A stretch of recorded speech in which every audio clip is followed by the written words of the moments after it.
Баршаңызға сәлем достар. Бүгін сіздермен Эльнора, бүгін сіздермен қазақтың ұлттық тағамы беш бармақ тағамын дайындаймыз. Ол үшін ең алдымен бізге ет қажет. Етімізді осылай жақсылап жуып аламыз.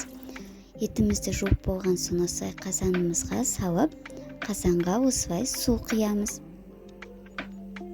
Су құйып болған соң қазанымыздың астын ақырын орташа отта қайнағанша күтеміз.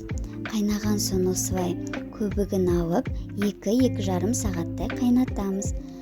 Қайнап жатқан кезде бізге осылай картоп пен пияз қажет. Осылай ашып дайындап аламыз.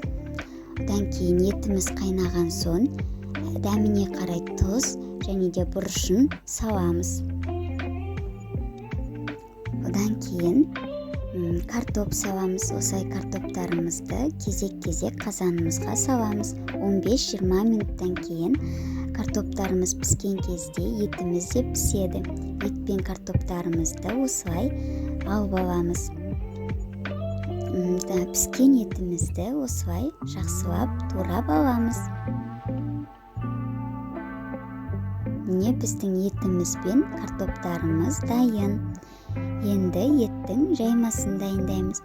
Менде осылай дайын жайма бар. Осылай дайын жаймаларымызды қазанымызға кезек-кезек салып осылай пісіріп аламын. Дәмі тіл үйіретін бешбармақ тағамымыз дайын.